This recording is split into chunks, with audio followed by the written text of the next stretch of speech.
Well, hello, Internet, how do you do? Let me ask you a question. You ever been out looking at the Internet or the TV or something? You seen the game, you've been like, wow, I actually like that. I want to know more about it. But you're too lazy to look it up for yourself. Well, you know what? You come to the right place. My name's Jethro, and it's time to Splain Some Games. Now, No Man's Sky is a game everybody's been waiting for a really long time. Specifically, ever since they showed that shit at the 2014 E3. Ever since then, everybody's been like, where's the game, Sean? When are we gonna get our hands on the game, Sean? Can I touch your beard, Sean? Can I lick your face, Sean? Give me the game. Well, Sean Murray, he made the game. This is his face. He has a nice beard. Well, anyway, now that the game is finally out, you might be a little bit reluctant to buy it. You might be thinking, well, that looks nice, but what is there really to do? And I'm gonna tell you right now, not a whole lot. Now, don't get me wrong, I like flying around, blowing shit up, mining for resources, and shooting critters in the face point blank with a railgun as much as the next guy. But other than that, upgrading your ship and your exosuit, getting into the occasional dogfight, and learning the language of those guys from the Fifth Element. Wait a minute. I think he's trying to say something to me. There really isn't much else to do. Now, you start off the game by shaking off a wicked hangover after a night of debauchery on some freaky alien planet. Come to the realization you may have nosedived a damn party bus. Maybe even killed some space hookers. Wait, did this one come with space hookers? I lost a damn receipt. Well, anyway, so after about 15 minutes of picking up the pieces, you run into some sentient blob of space jello. I don't know, I was pretty hungover. And he tells you your destiny lies in the stars. Well, fucking A. If I knew God was a can of cranberry sauce, I wouldn't eat so much of it during Thanksgiving.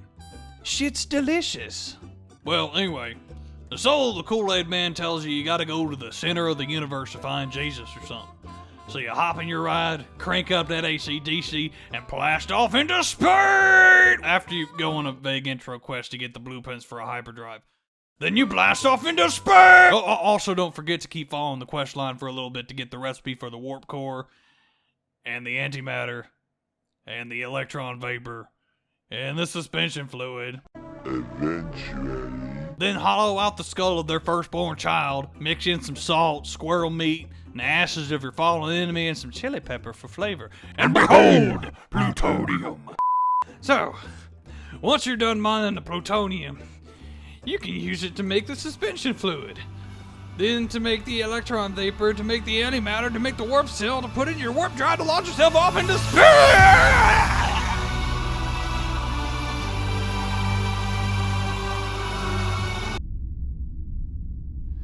Whew. Neat.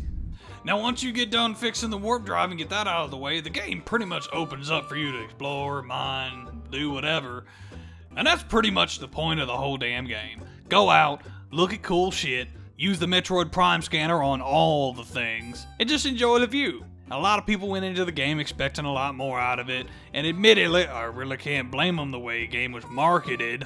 But you know what? If you go into the game with lowered expectations, and maybe wait for a sale, I think you'll be pleasantly surprised. The worlds range from staggeringly beautiful to hauntingly uninviting and barren. And I tell you what, the colors, it's some pretty ass colors. Now, you may run into a few shit systems where everything's trying to kill you or on fire or there ain't no tacos or something, but you can usually just do one more jump and find a better system. Also, don't go in expecting the space battles to be elite dangerous. The flight controls are like driving a damn backhoe on a skating rink covered in fresh dog shit. After the first 3 or 4 space pirate attacks, right outside orbit, you'll be begging for some way to bypass them completely. Or at least a less shitty way to recharge your shields in the middle of what the fuck? Shit!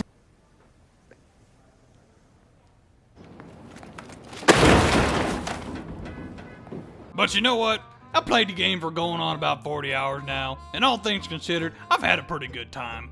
I don't know if I'm ever gonna break 100 hours in the game, but you know what? That don't bother me none. Sometimes it's just nice to go throw on your old dusty spacesuit, moon leap into a space cave, and have an adventure. Hey y'all, Jethro again. Thanks for coming out, thanks for watching the video. If you want to see some more Splain Some Games in the future, let me know down in the comments, and be sure to subscribe if you ain't already.